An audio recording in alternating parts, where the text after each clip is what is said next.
Folks, we're here with Joshua Crawford.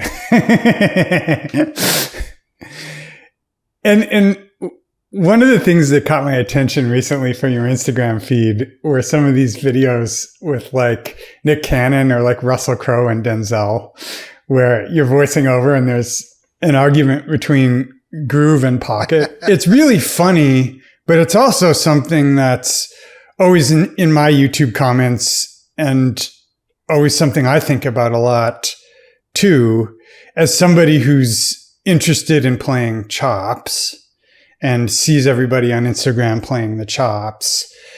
How do you think about that dichotomy? Do you feel like everybody who's good at chops is also good at pocket? Do you feel like people need to pay more attention to pocket and there's too much emphasis on chops? Like, where do you fall on that controversy? Honestly, and this topic is so crazy. Like, that's my opening topic, like, question for every drummer I try to talk with, because everybody has a different answer, and everybody still, so far as probably no, everybody still tries to play it safe. So I mean, honestly, I believe it should be a balance of the two. So it's like, I always defend, like, if somebody that's crazy at chops, like, the only thing that's holding them back from playing less is just you either bored or you need, like, just discipline, you know. But I always try to, like, the more different type of music I listen to, I always try to go deeper into that idea, because there are so many songs that I was talking with Calvin Rogers, and he brought up a good point. And when you're playing jazz, it's a lot of notes, but in those notes, the drummer's locked in. Like, that's a version of pocket. I think when it comes to, don't just keep them chops out of here, that's required to a certain genre of music. And then a lot of people like to spread that idea to try to, like, they say that to all drummers, and then it conflicts with the different styles of music. So yeah, I think it should be a balance. Like, I was telling another drummer about, like, how no chops, no chops allowed, you can't do none of that stuff. So I'm like, okay, so if I'm ending a song and they want this crescendo, and then we got this big, just like 30-second just cymbals, and we're closing out. Well, because I didn't work on my chops, I can't do this. I can't do singles. So now, like, I'm just stuck. So yeah, it's, you guys just have like a balance of both, understanding that, okay, easiest thing is, it's almost a little bit of a cop out. Pocket is placement. That's the best way to put it. And yeah, understanding when to use it, where to use it, understand that there are a lot more opportunities to use it than not to use it. That's another thing that's going on. But yeah. I definitely want to ask you about placement soon, because that's something that you seem to do pretty effortlessly that I've struggled with a lot. But before we get there, something it seemed like you were hinting at is there almost like a intermediate's curse when it comes to chops, where you actually have to be really, really good at chops so that when you do use them, the placement's good.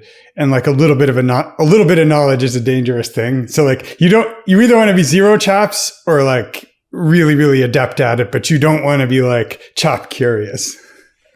Nick Smith said this like at a clinic, like an old video, where like they asked him like, how many, like, when did you learn all these chops and stuff? And he was brutally honest and said, most of the stuff I'm doing is paradiddles, doubles, and singles. Those three rudiments. And it's like, you practicing those a lot, you tend to be able to do that stuff effortlessly. And the best way to like work on placement, honestly, is play. Well, for me, it was playing very complicated movement tracks. Anthony Burns has a lot of tracks that he does, and he thinks like a drummer while he's making this music. And I just try to keep up with the melodies that he's using, and it just kind of it helps you work on flowing and not thinking while you're trying to like come up with the next chop and stuff. That's a really interesting one. Anthony Burns, you said? Yep. Okay. Yeah. I'd encourage anybody listening to search that. And I think I have a mental picture of what you're talking about, where it almost sounds like a Mahavishnu orchestra track, except it's synth and kind of like over a church shout or something like that. You've got these syncopated like 16th and 32nd note figures that sound like a key player is hitting them, or maybe like they're an ensemble figure for the band. So just like really, really insane big band stuff. But the trick is to kind of hit them in a relaxed way and effortlessly with precision, but also without spoiling the big beat. And that's kind of a version of what I've practiced to try to get that. My big thing has always been like the 16th and 32nd note offbeats on the metronome. But I'm also curious, and you've probably heard me say this before too, but from when we did the virtual shed a couple years ago to seeing your Instagram stuff, to seeing the Meinl videos, I feel like when I watch you, it feels like relative to how hard I have to work and how much my brain needs to fire to think of what to play, it feels like you're just very efficient. So that if it's like 16 notes here, like you'll just kind of go without expending a ton of effort, like thinking about every single note. And I wonder if that's separate from just the placement. Is there something you practice to be efficient with your playing so that you weren't wasting a bunch of energy? Or do you think that was just kind of emergent from the style of playing you were doing? So yeah, here's okay. So I don't know if this is like slowly starting to become a crutch or I don't know. So when you see drummers that are really good at their singles and they're doing so I've gotten to the point where instead of me like wasting so much energy like doing a whole row like this, I've double stroke rolls have helped me, so where while they're doing I'm doing da like just it cuts down the time, and it just like I'm not using too much energy. And a lot of the stuff that I'm doing also, it's the most amount of work that's going on is my right foot. So it's more so the best way that I could put that was the first thing that I focused on when I was playing drums, was I had to get this double strokes on the kick pedal. Like that was it. And yeah, the most of my stuff is literally it's a lot more work going on with my foot than my hands. My hands is pretty much an exercise by the drummer named Aaron Green. This was back when Gospel Chops was on a website and you had to click the drummer's name. Like they had no pictures, they just had their names there. And Aaron Green was one of them. And he had, that still do to this day. Like this is one of his warm-up exercises. It's just single strokes, goes into double strokes, then it goes into triplets, and then you alternate the triplets. So it'll be like,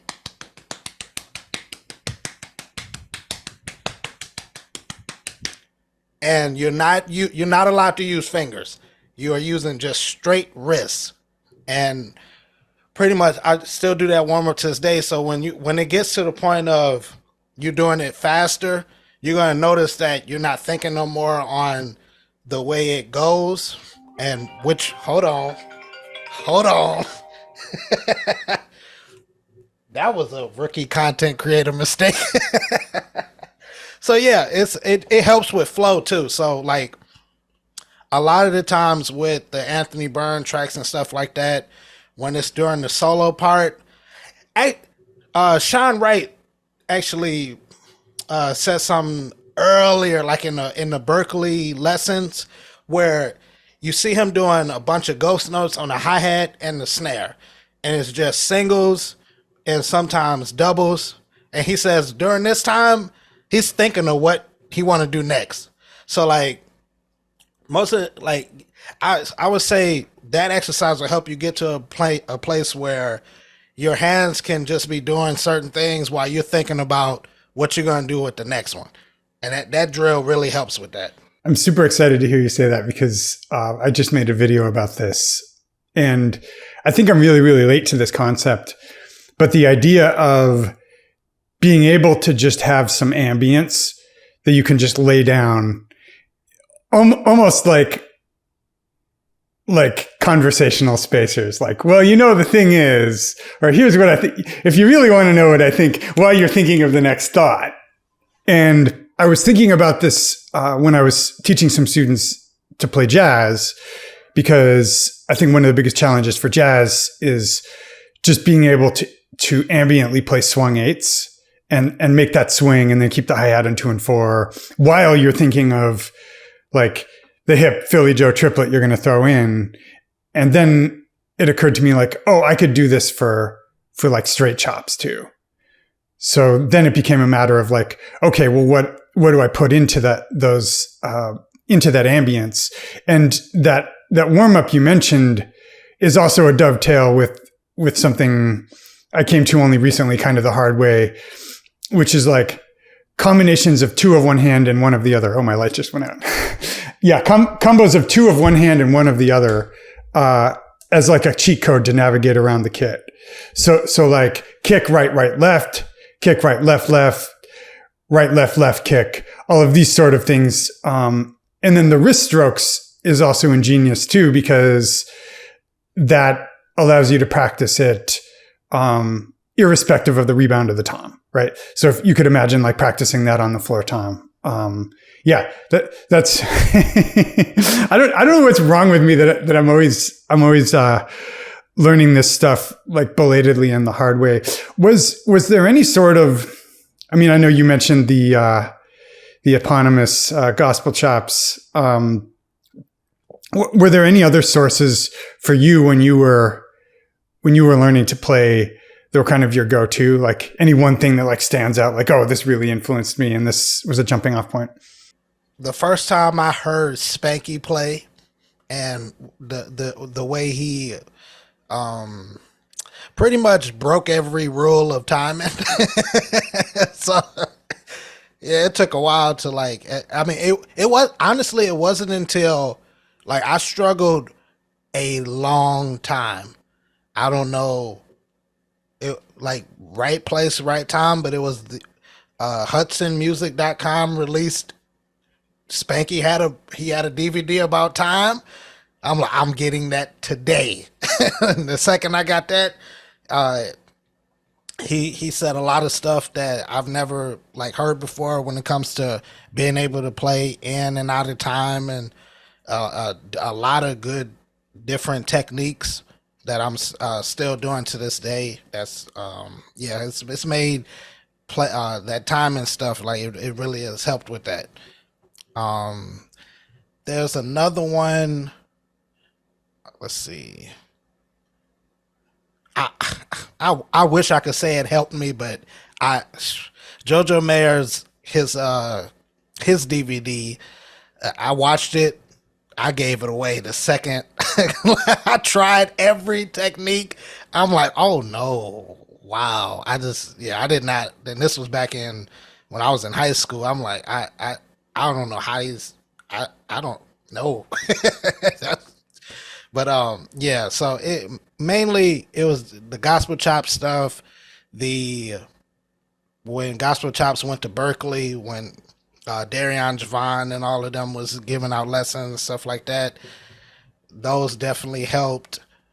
And yeah, that's that's what started it. So you mentioned Jojo Mayer as an example of something that you checked out and then were pretty clear on, the timing isn't right for me to integrate this into my playing right now.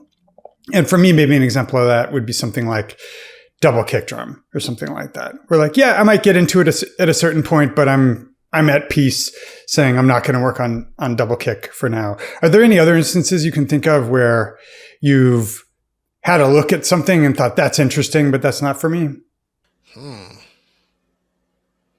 And what I'm getting at with this is like the curation process that has to happen, and to kind of throw my cards on the table. Like I've been thinking a lot about the player I want to be. And I feel like it's easy these days with social media and seeing all these great players to every time somebody does something better than you to think, oh, I have to learn this. So then we feel pulled in a million directions. It's like, well, there's this JD Beck thing I have to learn. And then, here's this Mike Mitchell thing. I better work on that. And then, I forgot about these gospel chops things. And then, oh no, Marcus did. And it can become overwhelming. And at a certain point, we kind of have to consolidate and decide, okay, there are all these things we could be working on. Here's what I'm going to choose amongst all those things. Do you have any sort of like North Star or guiding light when it comes to like how you curate the direction you're going to go? I used to, but like I know like I said earlier, the first thing that I had to get down was my right foot on the kick.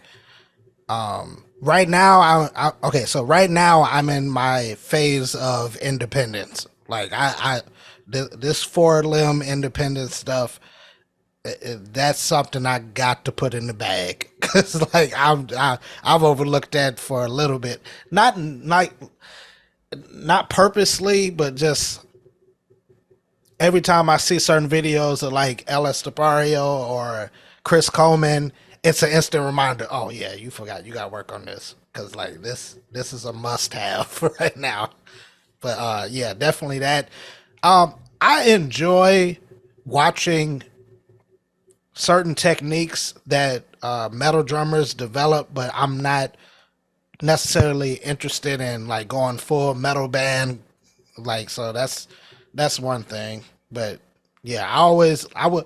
That's why I'm working on double bass now, because I would like to see how I could turn it into a different style, like a different way. And instead of just it's blast beats the entire time and stuff, I'm trying to like really make that double bass sound like another drummer that's playing with me. Yeah, there's a pretty decent tradition of fusion and jazz drummers using double bass. I think about Vinny or Dennis Chambers. Yeah. So I might have some interest in that at some point. And as soon as you mentioned independence, I thought of Marcus Gilmore. Like It's Impossible Not, like where he'll do like a 5/16 ostinato between his 2 feet and then like solo over that independently. And that's one like occasionally I'll dabble with. But then like other things take priority. But yeah, estepario feels like he's pushing the game in that regard too. Like, what specifically is there a video you can remember or something specific that estepario was doing that made you think, oh, I need to learn this?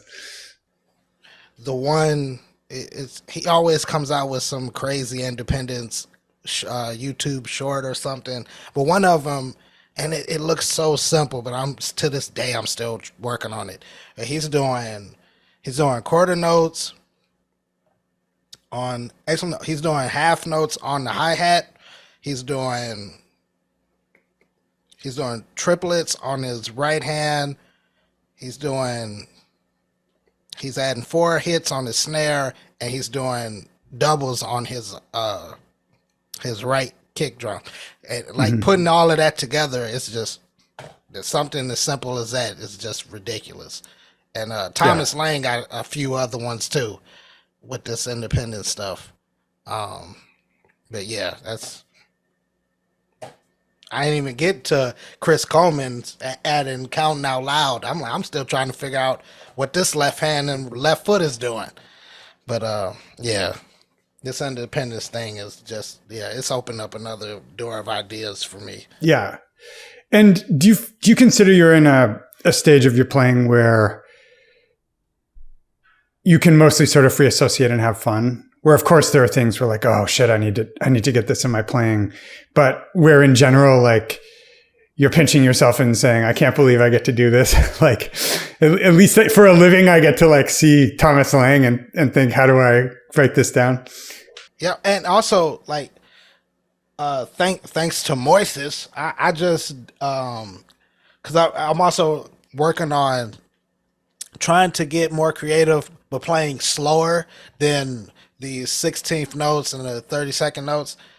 I used Moises and downloaded Lorna Lewis's City Lights drum solo. He took the drums out, and it's been a week straight. I've just been I'm trying not to do the same thing twice. Like that's another thing that I'm working on, and playing slower helps me be able to like make sure that tries not to happen. I totally know where you're coming from there, where if I'm trying to chop, especially if I'm pushing the tempo or pushing my abilities or something, I'll notice I repeat myself a bunch. Yeah. That's kind of just a constant process of like, all right, we'll get my hands around it and then like curate it or prune it later. Were you ever into drum battles or sheds, or was that not your thing so much? Because this is another one I struggle with, where it's like there's this whole sort of call out culture on Instagram, which I have a love-hate relationship with. There are certain people who are just like, hey, we battle in the park every day in LA. Like if you got some stuff to say, like you can catch a Southwest flight and come battle with us. And I'm like, yeah, maybe that's a direction to go. Most definitely. And it's gotten to the point where I even, when I don't like, it's when there's nowhere for me to like meet up with different drummers. The power of YouTube. I put my headphones on, go to YouTube, type in Berkeley Shed, any of them. And I'm just taking the place of another drummer spot, and I'm just shedding at home. So yeah, most definitely. I did get humbled one time. I went to my brother's William Patterson University. He set me up.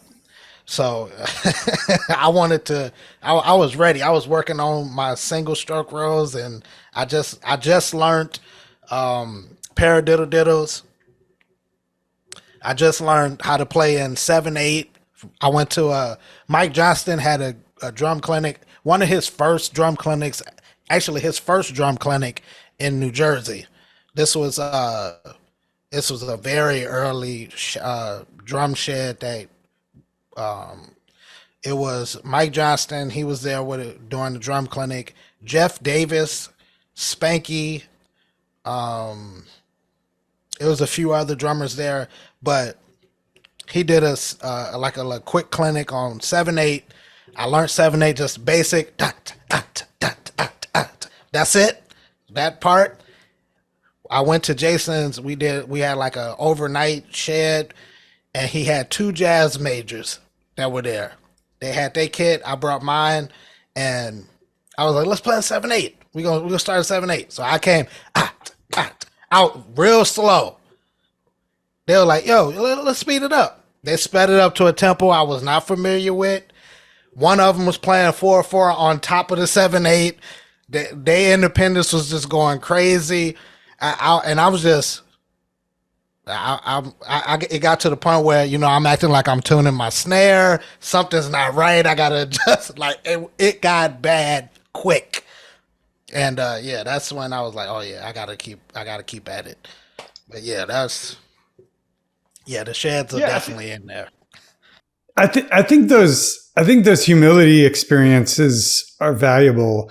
And I think there's a certain type of experience where like you get humbled, but people are kind to you, but you just it's just demonstrated through their playing. Like, back in the day, like I didn't even know the word, but I used to challenge John Riley to sheds when I would have lessons, and I would just, hey John, let's go back and forth. And like within 2 or 3 choruses, I'd be repeating myself, and then he would just keep like extending on stuff. Do you know this jazz drummer Nashit Waits? I might need to look at like a picture of him, but not off the top of my head. He's one of the most awesome and underrated jazz drummers. He's been in New York for ages, played with Mark Turner, a bunch of other people. But I got a lesson with him. And it's funny that the parallels with this story, because I had been shedding this song that one of my friends in jazz school had written, which had all these sort of odd meters tacked one after the other. So Nashit's like, hey, what do you want to work on? And it's just like, as an arrogant college student, I was like, yeah, so like I thought it would be cool if we just like trade solos over this ostinato. And I show it to him.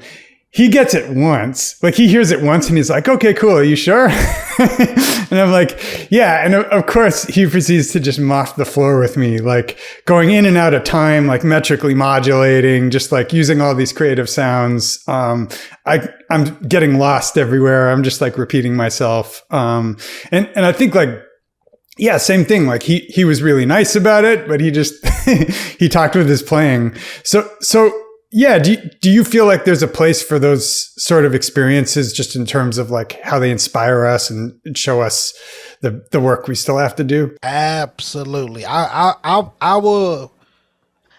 say it. I'll give a perfect example.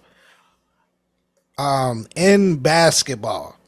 So like I used to play basketball when I was in middle school, high school. It was a whole nother thing.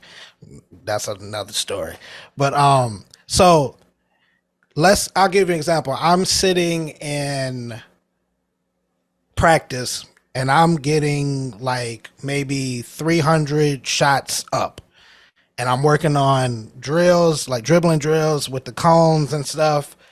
And yeah, I'm doing that all week, but I get into a game and I can't do any of that stuff. So it's like the game is the shed.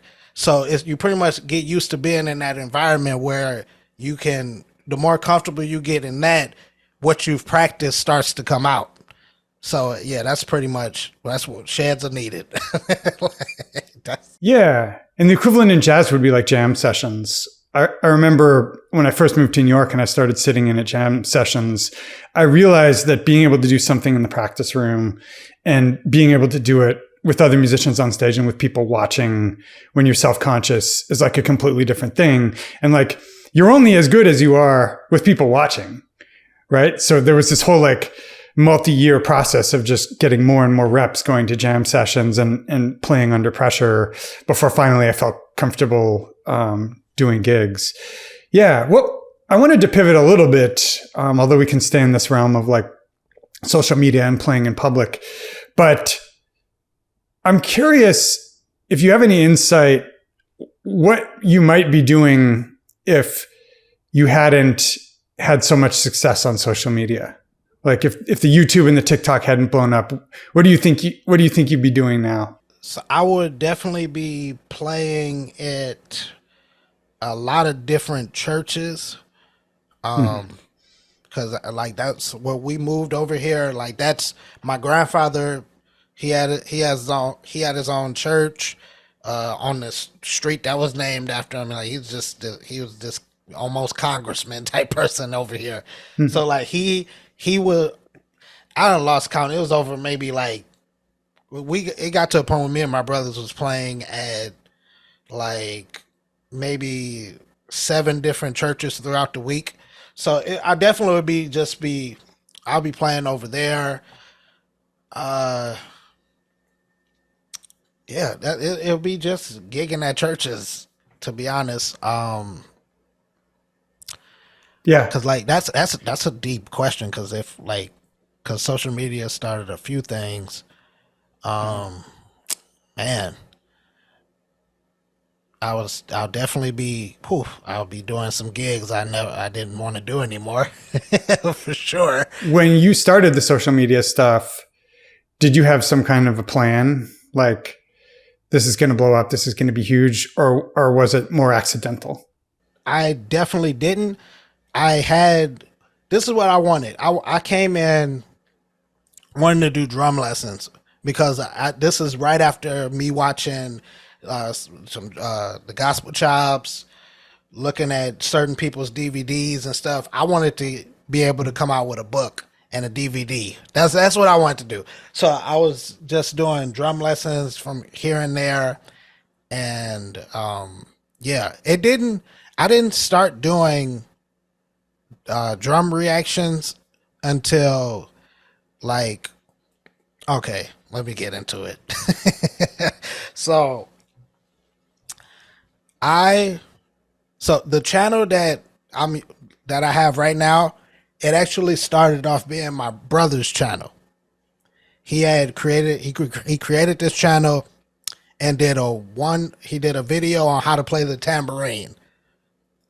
That video, it had like maybe 5,000 views, and then he stopped uploading. I was like, you know what? You're not using it. Let me upload.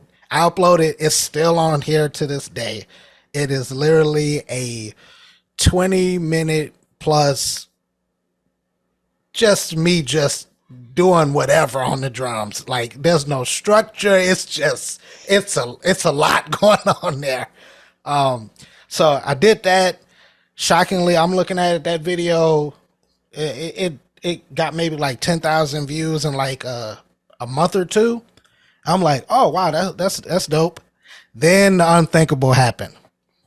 My brother forgot his password, and he forgot his recovery email, and that channel was locked. That channel was locked out for 4 years. Yeah. And then one day he wake up and just remembers it, and I log back in. I did one more drum lesson, but at this time now, reaction videos was like really trending. I was watching a bunch of people react to like sports and different skits and whatnot. And my sister was like, yo, since you like reaction videos so much, drum videos so much, why don't you just react to drums? I'm like, I didn't think of that. Learned how to like edit it and do the picture-in-picture stuff. And first reaction video, I reacted to CJ Thompson. He was playing at some church in Charlotte. Reacted to that. I was at 2,000 subscribers at the time. Just hard work lessons, doing them drum lessons for like 2+ years, and rewarded with 2,000 subscribers. Yeah. Typical. That's just how that. And that video hit 10K in a day, and they got me from 2,000 to 3,000.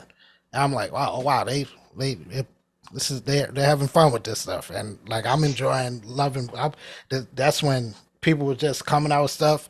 I really wish I was around during the Berkeley, Darion, Javon, and all them, like when they were really going like that. That would have been a fun time to like do that stuff.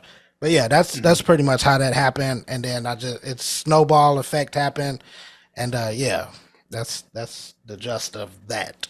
What creators interest you these days, and what kind of content, whether it's drums or not? Like what strikes your fancy, like when you're scrolling your YouTube feed? Oh, my light almost. This is content creating 101 right here. So what's crazy is I don't know if you noticed, but over the last like year, it's been a lot of new channels being recommended on like homepages. So I've ran into a lot of new channels. But it's definitely, let me go through this. Let's see. It's a lot of interesting gaming channels. Like I've ran into a lot of like that Mortal Kombat game. It's a lot of pro players that now have their own YouTube channel and show insight on, you know, their tournaments or how they started. Um, Obviously the, you know, the sports highlights want channels. It's a lot of interesting comedy channels that are out right now. I see a lot. I see a lot of new drum content because a lot of new drummers are like coming into YouTube. Um, it's a lot because like I'm watching YouTube more than I'm even watching Netflix or cable. Same. So it's like it's pretty much replaced all of that. There's also a bunch of AI garbage. Oh yeah, But yeah. It's that, and they're lying. By the way, like just how much they say they're making with YouTube Shorts. Oh, that stuff. Yeah. Oh my Kill me. goodness. Oh my goodness. But yeah, tons of AI stuff. I wanted to say though, I think like you and a few other people were uniquely positioned for reaction videos because there was a whole explosion of reaction videos when that was hot. And I even tried my hand at it a couple times, and I realized like this lives and dies by the presenter being able to be funny in the moment. So it's like Nick Nocturnal reacting to Periphery videos is extremely funny. And you reacting to great drummers like was funny and entertaining to watch. But there were a bunch of other folks, including me, who just were sort of more dry in the moment. So I like how you kind of found something that you were interested in, but that also resonated with like your innate ability to sort of be funny and spontaneous on camera. You know, YouTube being YouTube, I would love for the YouTube world to get a taste of these Instagram voiceovers, but YouTube is blocking them like crazy. But like I'm enjoying the mess out of the voiceover stuff. Oh my goodness! I wonder if you could do like some kind of mid-journey facsimile or something like that. Like, yeah, but I guess it loses a lot without the original footage. But yeah, like they need to figure out their fair use thing too, because there's a lot of crap that's getting through, like people doing reaction videos where they'll just play somebody else's video and like eat a sandwich, and like that gets through. But then people making interesting original stuff over existing films is like flagged immediately. So who knows? Oh, but yeah, and I don't know his last name, but Fred, he's from SNL, but he did a special stand up for drummers. Yeah. Yes. There we go. Yeah. They were really cool because like he let me do a reaction video to his special, and that's awesome. Netflix. It took them a couple of months, but they released the claim. But I mean, it was something too new, and not too many people found it interesting. They did. But yeah, it was dope to even have him like give me permission to react to that. Yeah, I remember that. It was great. Well, where are you going musically these days? Like, besides purely content fueled things, are there any projects you're working on that are kind of musically inspired that you're fired up about? I recently just did a full drum course, but Sweetwater. I'm supposed to, me and my brothers are working on doing some recordings at Sweetwater sometime around in August. And yeah, that's going to be really interesting. I just got back from their drum month where they it's kind of like a miniature NAMM, and this the first time they did this publicly since COVID, and that was pretty interesting. A lot of fun over there. I would love to I saw your clinic. I would love to like start going into that realm of doing clinics. Yeah, I'm still waiting on Zach Grooves. That man's he's busy. Because like, we're Yeah. supposed to be doing some clinics in his hometown, and then he's supposed to come here and do some. So we got that in the works. Also, I he hasn't announced this yet, so I don't know. I don't know. But I'll speak in code. Yeah. I won't. So Yeah. Okay. so sometime in October, there's supposed to be a drum festival where they're headlining Simon Phillips. So Simon Phillips is going to have his own like hour. Chris Coleman's he's going to be there, have his own hour. Larnell Lewis, Sarah Thawer, and C.J. Thompson. And I heard from the one making the event, he wants me to host that event. So it'll be my first time hosting too. So that's going to be very interesting. But dates huge. yet to be determined. So that's why we shall see. We shall see. Well, it's been great catching up. I feel like we could do this forever, but I want to respect your time. Where would you send people to check out what you've got going on? Obviously, Instagram, YouTube. Is there anything in particular, though, you want me to link to? Instagram. I would have said TikTok, but it's on its last leg. TikTok. Oh, interesting. Yeah. Is it regulation coming down or something? Or so they were forcing a TikTok ban. The U.S. wanted them to. It wanted the owners of TikTok to sell TikTok to them, or they'll be banning it. According to like some different sources and stuff, what they're going to do is sell TikTok to the U.S., but they're keeping their algorithm and they're going to a different app altogether. And that's going to happen within this year. So, you can come to TikTok, but we're waiting to see what happens there. Okay. Yeah. So yeah, just Instagram. That's where you're gonna find all of those voiceovers. Like it's been I can't believe all of these movies can be discussed about Pocket. Like you can literally make it.